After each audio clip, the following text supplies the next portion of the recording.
So we've got a little demo on the distressed like linoleum tile that's in this. It has some atmospheric texture as well as some bouncing lights.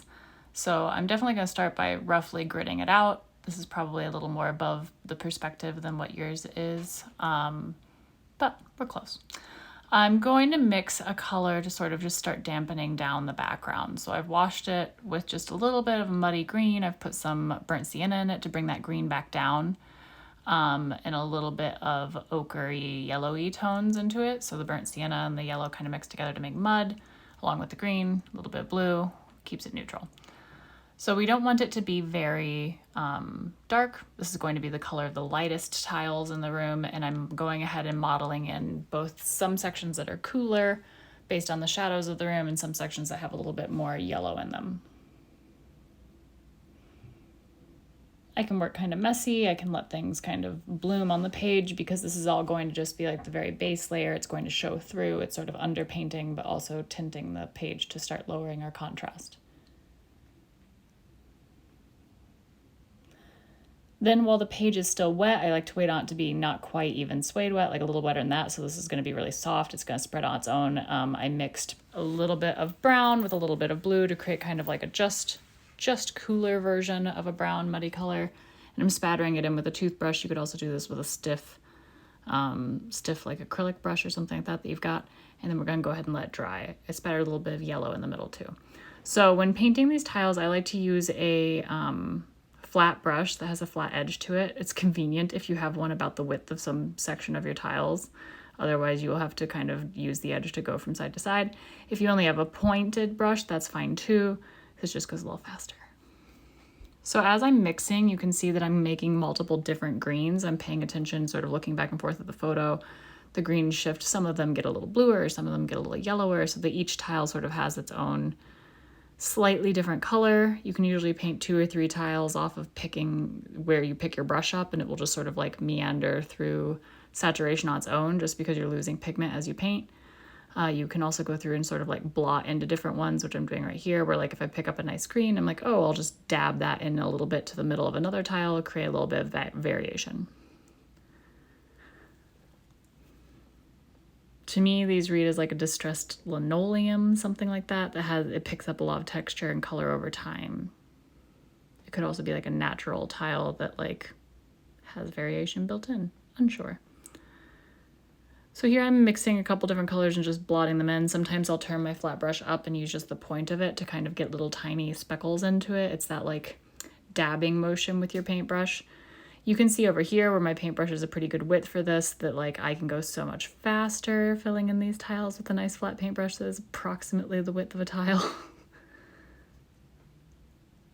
And that I'm getting a little less saturated as I move into these shadowed sections of the room. So then I'm gonna go over it and glaze a couple different colors. It's going to bring the shadows and that kind of like vignetting towards the back of the room. It's going to soften the contrast in some areas. It's gonna let me bring in the yellows and the tones and also create some variation within our lighter tiles. So I've mixed kind of a very thin layer of the green with a little bit of blue in it, a little bit of brown in it, so it's kind of muddy again, and I'm just dabbing it in and over things. If you do hard washes, you run the risk of like picking up the tile color underneath and kind of moving it around, even though they're dry.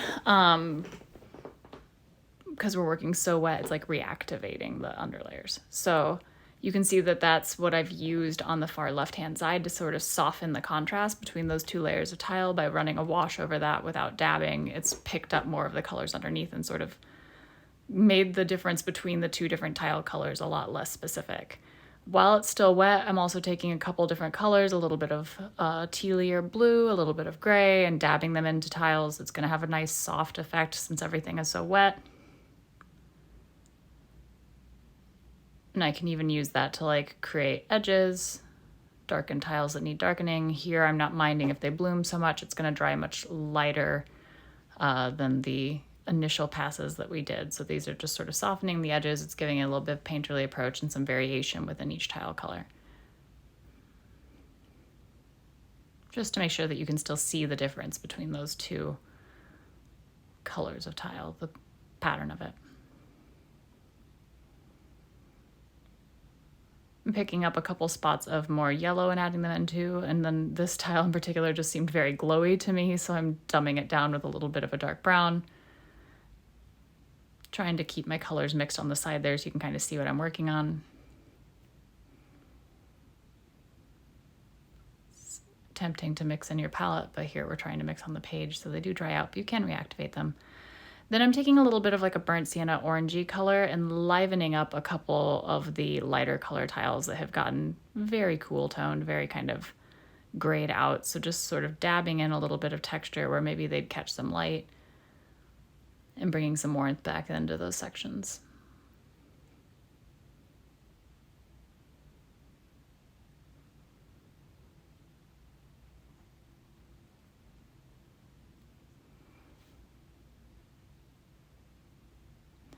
You do another layer of spatter as the final layer on this. Everything is still wet, but we're far closer to that like suede wet where it's not standing water. It's like sitting on the page. It's absorbed in a bit.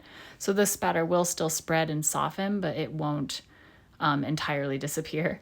So I'm doing a nice cool blue with a little tiny bit of brown added into it, and the two sides that I want to feel vignetted to have that nice cool shadow that's on your right hand side of your room as it heads towards that back wall.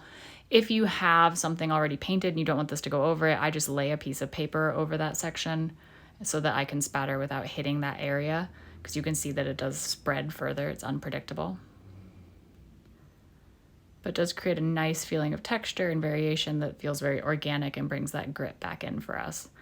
So I hope that that is very helpful. Here is sort of, we're going to take it and let dry.